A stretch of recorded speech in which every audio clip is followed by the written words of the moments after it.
السلام علیکم ورحمۃ اللہ وبرکاتہ۔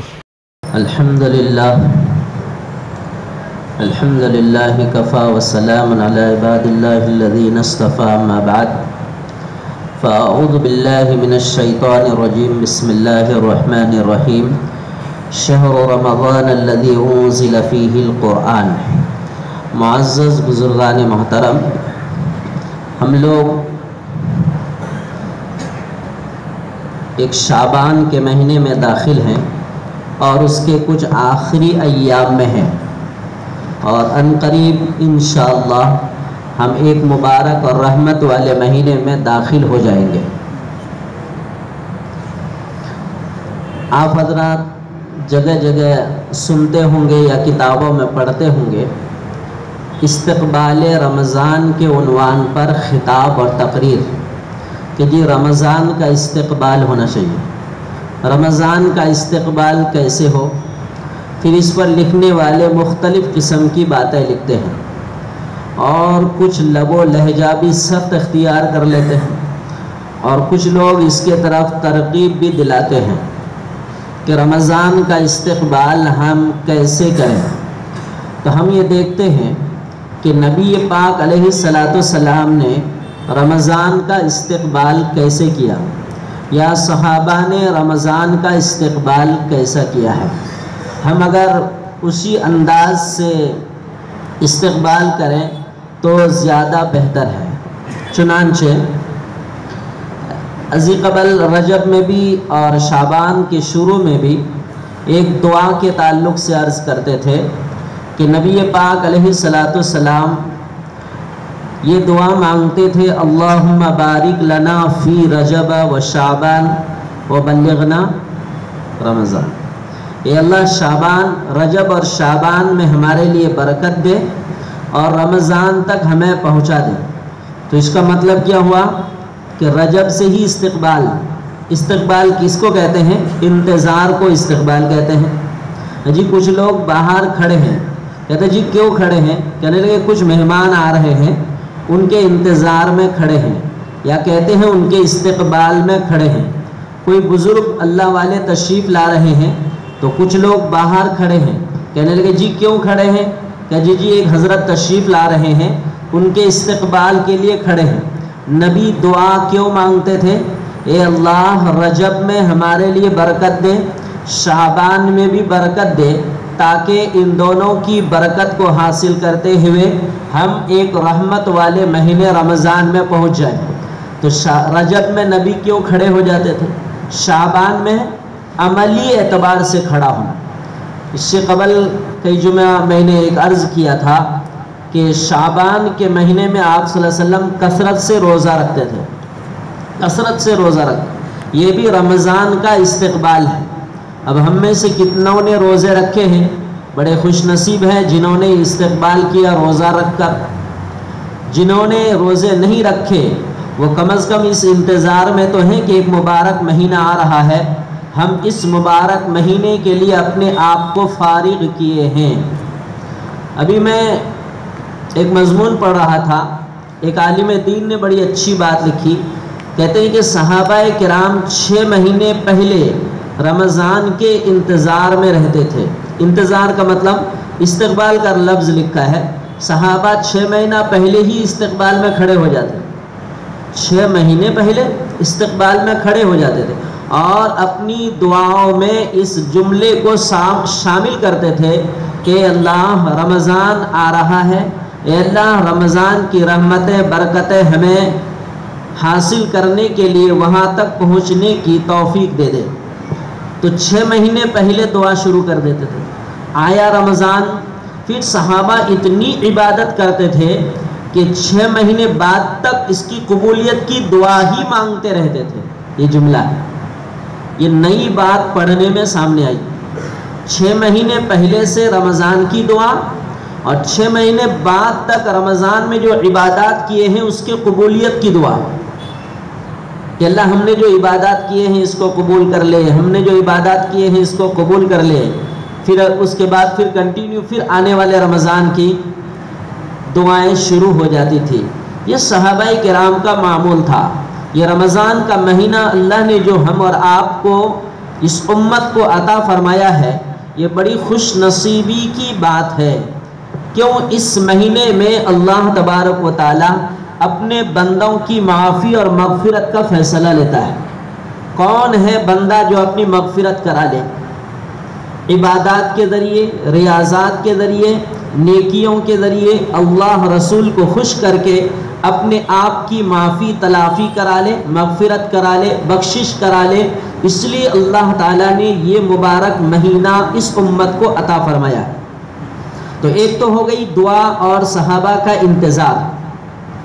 ترغیب و ترہیب میں علامہ منذری رحمۃ اللہ علیہ نے ایک روایت نقل کی ہے، وہ فرماتے ہیں کہ نبی پاک علیہ السلام صحابہ سے سوال کرتے تھے، تو ان میں سے ایک سوال یہ تھا، ماذا یستقبلکم وتستقبلون، کون تمہارا استقبال کر رہا ہے اور تم کس کا استقبال کر رہے ہو؟ یہ سوالیہ انداز، تمہارا استقبال کون کر رہا ہے اور تم کس کے استقبال میں کھڑے ہو؟ تو حضرت عمر رضی اللہ تعالیٰ عنہ نے پوچھا، یا رسول اللہ صلی اللہ علیہ وسلم، اس کا کیا مطلب؟ کیا کوئی نئی وحی نازل ہونے والی ہے کہ جس کا ہم انتظار کر رہے ہیں اس وحی کا، یا وہ وحی ہمارا انتظار کر رہی ہے؟ یا کوئی جنگ ہونے والی ہے بڑی اہمیت کے ساتھ، آپ اس جنگ کے لیے جانے کا حکم ارشاد فرمائیں گے کہ ہم اس جنگ کا انتظار کر رہے ہیں ٹائم کا، یا وہ جنگ ہمارا انتظار کر رہی ہے؟ تو نبی پاک علیہ السلام نے فرمایا، نہیں، بلکہ نہ تو کسی وحی کا تم انتظار کر رہے ہو، نہ تم کسی جنگ کا انتظار کر رہے ہو، نہ وحی تمہارا انتظار کر رہی ہے، نہ کوئی جنگ تمہارا انتظار کر رہی ہے، بلکہ ان اللہ یغفر فی اول لیلۃ من شہر رمضان لکل اہل القبلہ۔ نبی فرماتے ہیں کہ اس کا مطلب یہ ہے کہ دیکھو نہیں، تم کسی وحی یا کسی جنگ کا انتظار نہیں کر رہے ہو، استقبال نہیں کر رہے ہو، بلکہ ایک مبارک مہینہ آ رہا ہے۔ اس مہینے کی جو پہلے رمضان کے پہلی جو رات ہوگی، جتنے اہل قبلہ ہوں گے اللہ سب کی مغفرت کر دے گا۔ جتنے اہل قبلہ ہوں گے، ان اللہ یغفر فی اول لیلۃ من شہر رمضان کے مہینے کی پہلی رات میں بے شک اللہ مغفرت کر دیتا ہے لکل اہل القبلہ، ہر اہل قبلہ کی۔ اہل قبلہ کس کو کہتے ہیں؟ اب ہمارا قبلہ کون سا ہے؟ خانہ کعبہ۔ ہم نماز کدھر رخ کر کے پڑھتے ہیں؟ جنازے کا رخ ہم کدھر کرتے ہیں؟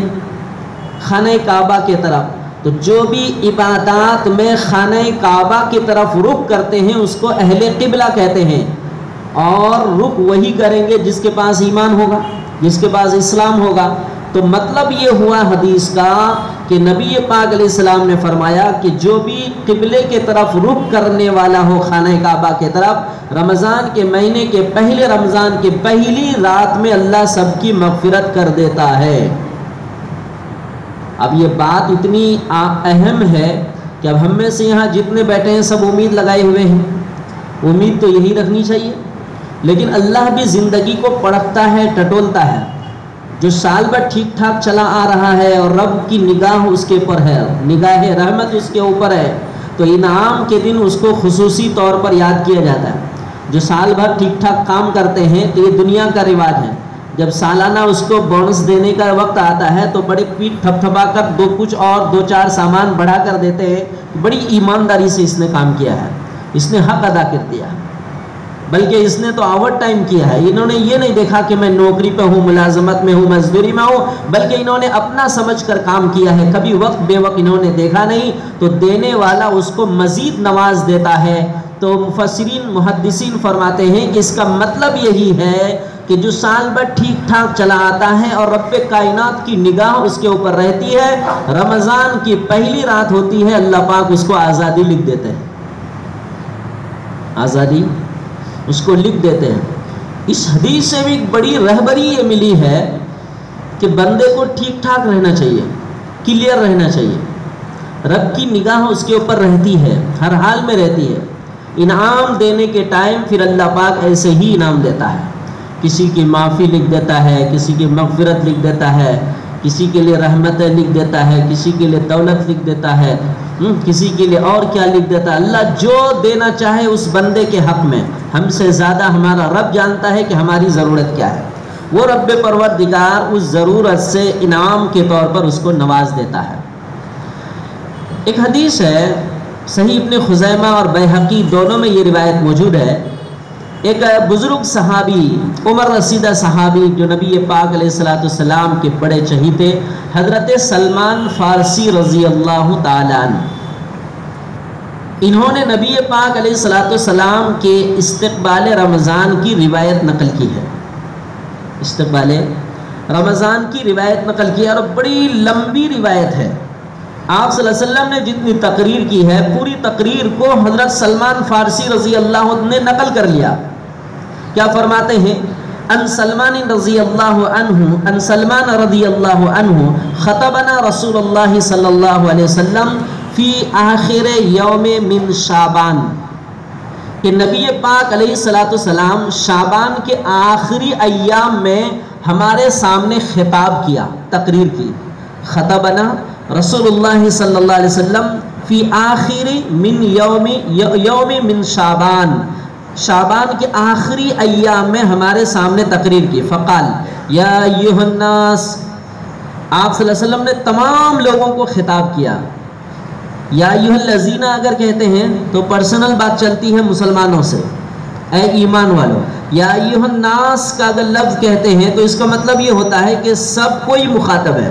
آپ صلی اللہ علیہ وسلم رحمت للعالمین تھے، سارے جہان والوں کے لیے۔ رمضان چونکہ مہینہ ہے رحمت کا، تو آپ نے تمام انسانوں کو آگاہ کر دیا کہ جو ایمان لائے ہو وہ بھی سنو، جو ایمان نہیں لائے ہو وہ بھی میرے پیغام کو سن لو، مانو نہ مانو جواب تم دینا، میں پہنچا تو دوں، ورنہ حشر میں مجھ سے سوال ہوگا۔ میرے بندوں تک آپ کا پیغام تو پہنچا نہیں، اتنا مبارک مہینہ دیا گیا تھا۔ اس حدیث کے اس لفظ سے ایک پیغام اور ملتا ہے کہ ہمارے جتنے غیر مسلم دوست ہیں نا اپنے کانٹیکٹ میں، میسج کے ذریعے، بات کے ذریعے، گفتگو کے ذریعے، باتوں بات ہنسی مذاق کے ذریعے یہ پیغام پہنچا دینا چاہیے کہ دیکھو ایک مبارک مہینہ آ رہا ہے، رحمتوں والا مہینہ آ رہا ہے، برکتوں والا مہینہ آ رہا ہے، جہنم سے آزادی کا مہینہ آ رہا ہے، جنت میں داخلہ لینے کا مہینہ آ رہا ہے، رب کے طرف سے معافی کا مہینہ آ رہا ہے، زندگی اچھی بنانے کا مہینہ آ رہا ہے، اپنے زندگی کے اوقات کو صحیح کرنے اور صحیح رخ پر ڈالنے کا وقت آ رہا ہے۔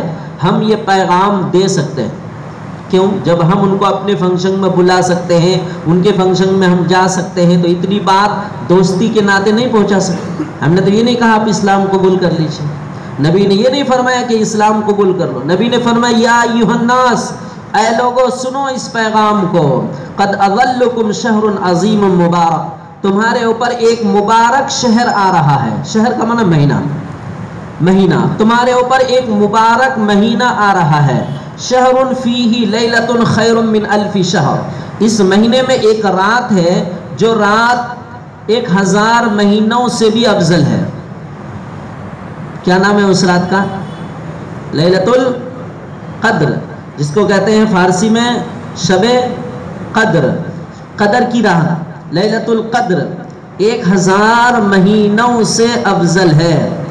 کب تلاش کرنا پڑے گا؟ ہم لوگ 27 کو تلاش کرتے ہیں، اس پر بھی ہم رمضان میں بڑی تفصیل سے بتاتے ہیں کہ یہ رات ہم کو کب ملے گی۔ آخری عشرہ زیادہ راجح ہے، لیکن پورے رمضان کے تعلق سے بھی روایت موجود ہے۔ اس روایت سے تو یہی پتہ چلتا ہے، شہر فیہ خیر فیہ لیلۃ خیر من الف شہر، یہ ایک ایسا مبارک مہینہ ہے کہ اس مہینے کی ایک رات ایسی ہے جو 1000۔ معلوم ہوا کہ پورے مہینے میں تلاش کرنا چاہیے اور پورے مہینے میں عبادت کا اہتمام کرنا چاہیے، دن کو بھی اور رات کو بھی، اور رات کو خصوصاً اس لیے تاکہ اگر وہ رات مل جائے جو 1000 مہینوں سے افضل ہے تو ہمارے کھاتے میں کتنی نیکیاں جمع ہو جائیں گی۔ روایت آگے چل رہی ہے، تقریر کے الفاظ حضرت سلمان فارسی رضی اللہ عنہ نقل کر رہے ہیں، شہر جعل اللہ صیامہ فریضۃ، یہ ایک ایسا مہینہ ہے جس کے روزے کو اللہ نے فرض کیا ہے، جس کے روزے کو اللہ نے فرض کیا، وقیام لیلہ تطوعا، اور اس مہینے کے رات میں کھڑے ہونے کو نفل اور سنت بنایا ہے. کھڑے ہونے کو، قیام کو، قیام تراویح کی شکل میں ہے، قیام تہجد کی شکل میں ہے، قیام نوافل کی شکل میں ہے، جو بھی ہے اس کے دن کے روزے کو فرض قرار دیا ہے اور رات کے قیام کو تطوعا نفل قرار دیا ہے. من تقرب فیہ بخصلۃ کان کمن ادى فریضۃ فیما سواہ. کوئی اگر اس مہینے میں کوئی نفلی عبادت کرے گا تو غیر رمضان کے فرض کے برابر ثواب ملے گا. کمن ادى فریضۃ فیما سواہ. کوئی رمضان کے مہینے میں اگر نفلی عبادت کرے گا، نفلی عبادت، تو اس کو غیر رمضان کے فرض کے برابر ثواب ملے گا. ومن ادى فریضۃ فیہ کان کمن ادى 70 فریضۃ فیما سواہ. اور اگر رمضان میں ایک فرض ادا کرے گا تو غیر رمضان کے کتنے فرض کے برابر ہے؟ 70 فرض کے برابر ہے. رمضان کی ایک ظہر پڑھ لی تو ڈائریکٹ کتنے؟ 70 ظہر. ایک فجر پڑھ لی تو فجر کی 70 فجر، 70 ظہر، 70 عصر، 70 مغرب، 70 عشاء. کتنے ہو گئے ٹوٹل؟ 350. 324 گھنٹے میں فرض کا خالی. پھر پیچھے آگے کی جو سنن ہے نوافل ہے وہ دوسرے رمضان غیر رمضان کے مقابلے فرض کے برابر ہو جاتا ہے. پھر سب کو ٹوٹل ماریے. ایک طرف سے بزنس کرتے ہیں تو 2 روپے بھی جوڑتے ہیں. مطلب 10 روپے ان کے طرف نکل رہا ہے، 100 روپے ان کے طرف جا رہا ہے، 50 روپے ان کے طرف سے آ رہا ہے. تو رمضان میں بھی ٹوٹل مارنا چاہیے کبھی کبھی کیلکولیٹر لے کر بیٹھ کر. عقل مند انسان وہ ہے جو مرنے سے پہلے مرنے کی جو کیلکولیٹر چلائے گا وہی جنت میں جائے. کیلکولیٹر چلانے کا مطلب یہ ہے کہ محاسبہ کرے. میری نیکیاں غالب رہنی چاہیے میرے خطاؤں پر. دھیرے دھیرے نیکیاں اتنی غالب ہو جائے گی. نیکی کا لازمی اثر یہ ہے کہ وہ گناہوں کو توڑ دیتی ہے. جب نیکیاں غالب ہوں گی یقینی طور پر بندے کی زندگی سے گناہ کم ہوتا جائے گا. نبی فرماتے ہیں وَهُوَ شَهْرُ الصَّبْرُ وَالصَّبْرُ ثَوَابُهُ الْجَنَّةُ. ایک مہینہ آ رہا ہے تمہارے اوپر، وہ صبر والا مہینہ ہے. جو کوئی صبر کر لیا اس مہینے میں تو اس کا بدلہ جنت ہے. وَالصَّبْرُ ثَوَابُهُ الْجَنَّةُ. وَهُوَ شَهْرُ الصَّبْرُ. وہ صبر کا مہینہ ہے. کس چیز سے صبر کا؟ آدمی بھوکا رہتا ہے صبر کرتا ہے، پیاسا رہتا ہے صبر کرتا ہے، آدمی حاجات سے رکتا ہے صبر کرتا ہے، اس کے علاوہ نگاہ کی حفاظت کرتا ہے صبر کرتا ہے، دل دماغ زبان ہاتھ پیر کی حفاظت کرتا ہے صبر کرتا ہے. یہ صبر کا مہینہ ہے. جس نے اس مہینے کو شروع سے اخیر تک ٹھیک ٹھاک گزار لیا گویا اس نے ایک مہینہ وصول کر لیا. کریں گے انشاءاللہ. مگر دماغ بھی گرم ہو جاتا ہے، مزاج بھی گرم ہو جاتا ہے، زبان بھی گرم ہو جاتی ہے، لہجے بھی کبھی کبھی گرم ہو جاتے ہیں، شیطان پیچھے لگا رہتا ہے. یہ صبر کا مہینہ ہے. اپنے دل پر دماغ پر بوجھ ڈال کر پھر صبر کرنا پڑے گا. نبی فرماتے ہیں تمہارے اوپر ایک مہینہ آ رہا ہے جو کس کا مہینہ ہے؟ صبر کا مہینہ ہے. نبی فرماتے ہیں وشہر المواسات. یہ غمخواری کا مہینہ ہے. غمخواری کس کو کہتے ہیں؟ یہ تو فارسی کا لفظ ہے غمخواری. کیا چیز؟ ہمدردی. یہ کون سا لفظ ہے؟ فارسی کا ترجمہ فارسی سے کیے ہمدرد. اور اردو کو بول سکتے ہیں ہندی ہمدردی. کہتے ہیں ایک دوسرے سے ہمدردی کرنا، غمخواری کرنا. کیا مطلب؟ ہم ایک ہے ہماری پوزیشن اور ایک ہے وہ جو ہم سے کم درجے میں ہے مالی اعتبار سے. ایک ہے اس کی پوزیشن. ہم کتنا اچھا اوڑھتے پہنتے ہیں اور وہ کیسا اوڑھتے پہنتے ہیں. ہم کتنا اچھا سال بھر کھاتے پیتے ہیں، وہ کیسا کھاتے پیتے ہیں. یہ غمخواری کا مہینہ ہے تاکہ پتہ چلے کہ جی وہ لوگ جو دن میں ایک ہی مرتبہ کھاتے ہیں، وہ لوگ جو ہمارے جیسا دسیوں کھانا نہیں کھاتے ہیں دن میں، تو یہ دل میں ایک احساس پیدا ہوگا کہ صبح سے شام تک ہم بھوکا رہ کر اس بات کا احساس کریں کہ وہ جن کو دانہ پانی نہیں مل رہا ہے ان کا کیا حال ہے. غمخواری کا مہینہ، ہمدردی کا مہینہ. ہم دیکھ رہے ہیں غزہ کے مسلمانوں کو کتنا کھاتے ہیں. وہ ابھی رمضان کا مہینہ آ رہا ہے، ہم کتنا کھا پی کر کے ختم کر جائیں گے، مہینہ گزر جائے گا. نہ ہم وہاں دیکھنے گئے، نہ وہاں ہمارے دل میں کوئی احساس گزرے گا. بس فوٹو میں، تصویر میں، موبائل میں، سوشل میڈیا پر جو دیکھ لیں گے بس ایک دو جملہ آہ اوہ کا بول لیں گے، ختم ہو گیا. لیکن جو جھیلیں گے وہی جانیں گے. پانی کے قطرے کے لیے ترستے ہیں، لقمے کے لیے ترستے ہیں۔ انہوں نے رنگ برنگ کے کھانے دیکھے، انہوں نے رنگ برنگ کی مٹھائیاں دیکھی، رنگ برنگ کے کیا اور چیزیں دیکھی، انہوں نے اوڑھنے پہننے کے آشائش دیکھے، کچھ نہیں دیکھے ہیں۔ دعا کرتے ہیں اللہ تعالیٰ ان پر رحم فرمائے، کرم فرمائے، اللہ عافیت فرمائے۔ یقیناً حشر کا میدان اتنا زبردست قائم ہوگا نا، کون کس طرح کی کامیابی لے کر اور رزلٹ لے کر نکلتے جائیں گے ایک طرف، اور کون کس طرح ظالم ایک طرف پھنستے جائیں گے، تباہ ہوتے جائیں گے، ہلاک ہوتے جائیں گے، برباد ہوتے جائیں گے، ہم سب دیکھیں گے حشر۔ یہ نظام ہے دنیا کا، یہ آسمان کے نیچے اور زمین کے اوپر کا نظام ہے۔ اللہ نے یہ دنیا کو پیدا ہی اس لیے کیا ہے کہ ہم تم کو آزمائیں گے، روئے زمین پر دیکھتے ہیں کون مارتا ہے اور کون مار کھاتا ہے۔ حشر میں آؤ گے تو سب سے بڑا بادشاہ میں، میرے مقابل کوئی نہیں، میرا شریک کوئی نہیں، میرا پارٹنر کوئی نہیں، میرا ہمسر کوئی نہیں، میرا معین و مددگار کوئی نہیں، میں اکیلا رہوں گا، فیصلہ میں اکیلا لوں گا۔ آدمی صبر نہیں کر پائے گا حشر کے میدان میں جو کچھ ہوگا۔ بہرحال قرآن کریم میں جگہ جگہ اللہ پاک نے اس نظام کو بیان کیا ہے کہ حشر کے میدان میں جب بندہ دیکھے گا اس طرح کے سختی کے نظام کو تو کیا کیا تمنائیں کرے گا۔ نبی فرماتے ہیں وَهُوَ شَهْرٌ يُزَادُ فِيهِ رِزْقِ الْمُؤْمِنِ، ایک ایسا مومن مہینہ ہے جس میں مومن کے رزق کو اللہ بڑھا دیتا ہے۔ ظاہری طور پر دیکھنے میں آتا ہے کہ جس صبح سے شام تک ہم کچھ کھا پی نہیں رہے ہیں، لیکن شام کو مغرب سے سحری تک جتنا کھا لیتے ہیں وہ اور دنوں کے مقابلے میں زیادہ ہوتا ہے۔ خوبصورتی، بہتری، لذت، تعداد، کوانٹٹی، کوالٹی، ہر اعتبار سے غیر رمضان کے مقابلے میں آدمی اتنا کھا لیتا ہے۔ یہ اللہ کی طرف سے انعام ہے۔ نبی فرماتے ہیں ایک ایسا مہینہ تمہارے اوپر آ رہا ہے جس میں مومن کا رزق بڑھ جاتا ہے۔ آگے نبی فرماتے ہیں من فطر فیہ صائما کان مغفرۃ لذنوبہ، جو کوئی کسی روزے دار کو افطار کرائے گا، کان مغفرۃ لذنوبہ، سمجھ رہے نا عربی کے الفاظ کتنے آسان ہیں۔ من فطر صائما، صائم کو روزہ افطاری کرائے روزے دار کو تو اللہ اس کے گناہوں کو معاف کر دیتا ہے۔ واہ کیا بات ہے۔ اچھا افطاری کس کو کرائیں گے؟ رشتہ دار کے یہاں بھیجتے ہیں تھال بھر کے۔ کس کے یہاں؟ جو قریبی جگری دوست ہیں ان کے یہاں بھیجیں گے تھال بھر کے، ایک ایک ایٹم بنا کر، بولا آج بھاری ایٹم بنایا فلاں فلاں فلاں فلاں کے یہاں دینا ہے۔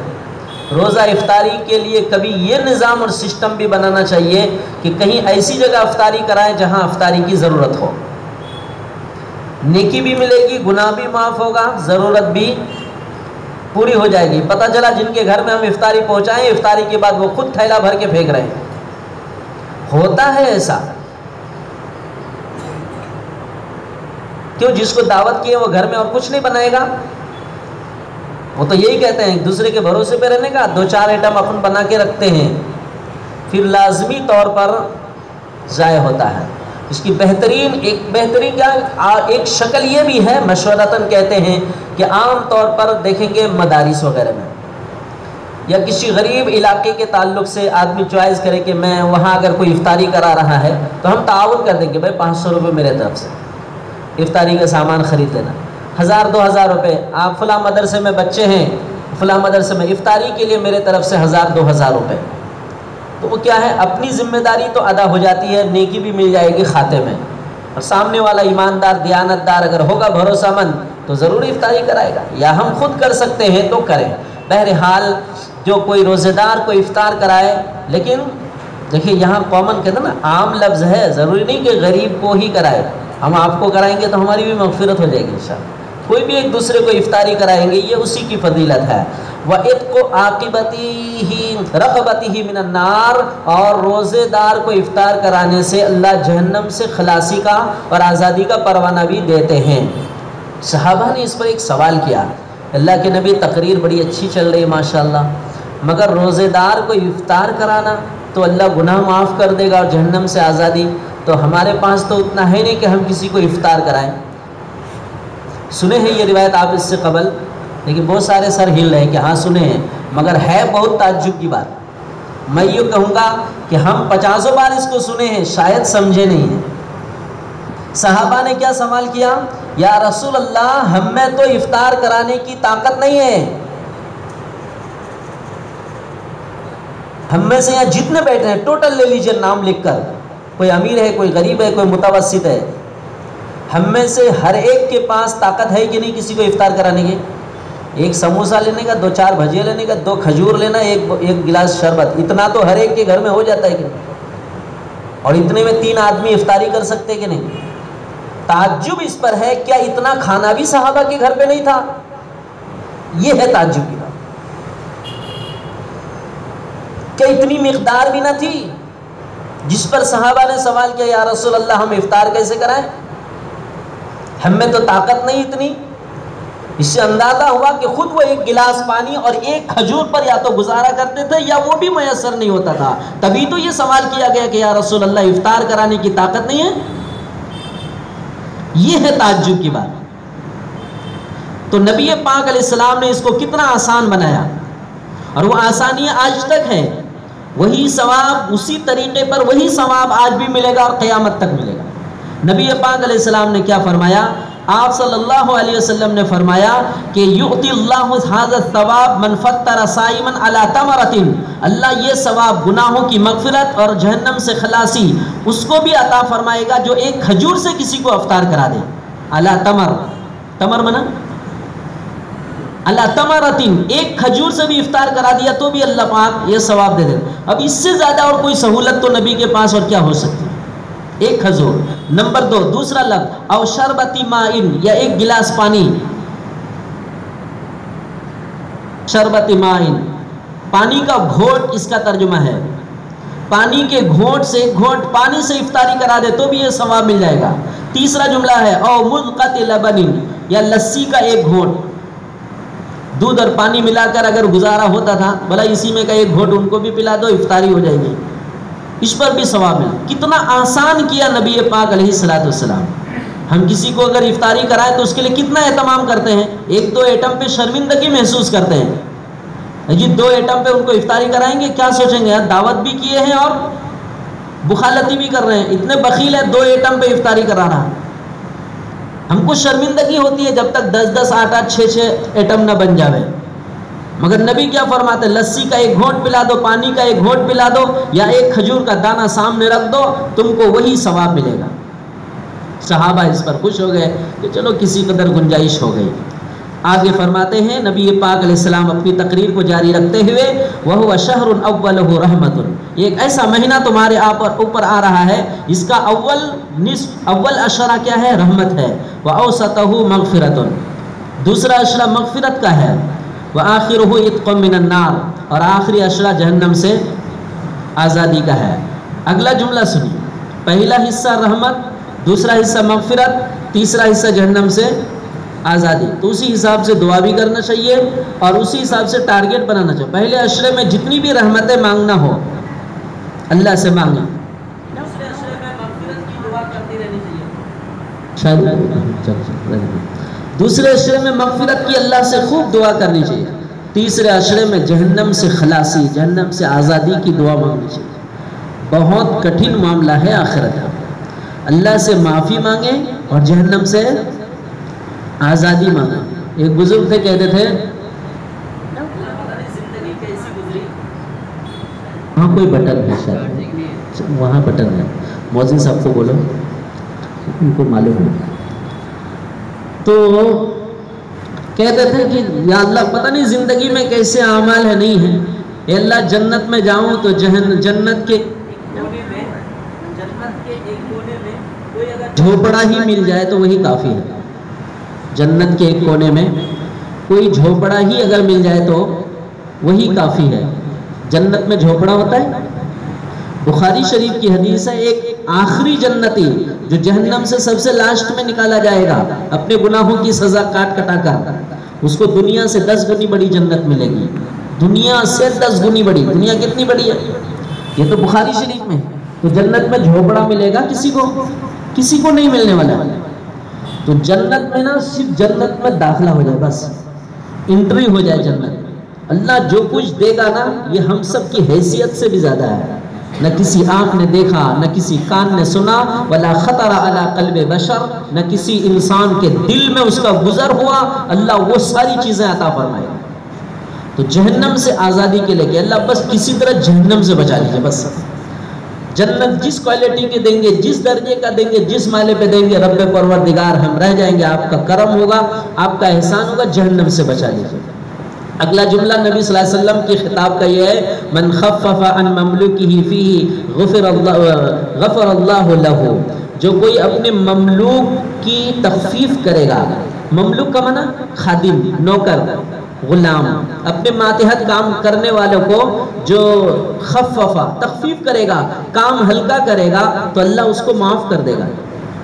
غفر اللہ لہ، اللہ اس کو معاف کر دے گا. یہاں بھی رک کر سمجھنے کی ضرورت ہے. تقریر، حدیث کے الفاظ تقریر کے انداز میں خوب بولتے ہیں اور خوب سنتے ہیں. ایک ایک جملہ کو پکڑ پکڑ کے چلنے سے عمل کا جذبہ پیدا ہے. ہمارے ماتحت کون ہیں، اس کو تخفیف کرنا. ہم رمضان میں کچھ نہیں بولیں گے، کچھ نہیں بولیں گے، کام بھی کم کر دیں گے، ٹائم بھی کم کر دیں گے. چلو رمضان تھوڑا ایسے ہی گزار لیتے ہیں. اللہ فرماتا غفر اللہ، غفر اللہ، اللہ اس کو کیا کرے گا، معاف کر دے گا. آخری بات، بڑی تقریر لمبی ہے. نبی پاک علیہ السلام فرماتا وَاسْتَغْفِرُوا فِيهِ مِنْ أَرْبَعِ خِصَالٍ. دیکھو رمضان میں 4 کام کر لینا. رمضان سے پہلے شعبان کے آخری ایام میں نبی صلی اللہ علیہ وسلم یہ تقریر فرما رہے ہیں اور کیا کہہ رہے ہیں، وَاسْتَغْفِرُوا فِيهِ مِنْ أَرْبَعِ خِصَالٍ. 4 کام رمضان کے مہینے میں کرنا. خصلتین ترضون بہما ربکم. 2 خصلتیں ایسی ہے جس سے تم اپنے رب کو راضی کر لو گے. وہ کیا ہے، فشہادت اللہ الہ الا اللہ، لا الہ الا اللہ. استغفروا، کثرت کرو لا الہ الا اللہ. محمد الرسول اللہ کا جملہ نہیں ہے. لوگ پوچھتے ہیں بعد میں کہ یہ بھی پڑھنا ہے کیا، حدیث میں محمد الرسول اللہ کا جملہ نہیں ہے.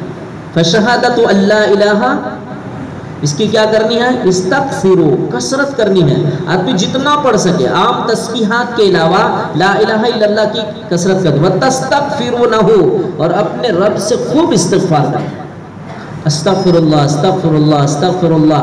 جو بھی شکل ہو معافی مانگنے کی، لا الہ کی کثرت اور استغفار کی کثرت. وَأَمَّا الْخَصْلَتَانِ لَا غِنَاءَ بِكُمْ. 2 خصلتیں ایسی ہیں جس سے تم چھٹکارا نہیں پا سکتے، وہ تم کو کر نہیں پڑے گا. وہ کیا ہے، فَتَسْأَلُونَ الْجَنَّةَ، رب سے جنت کا سوال کر، اے اللہ بس جنت دے دے.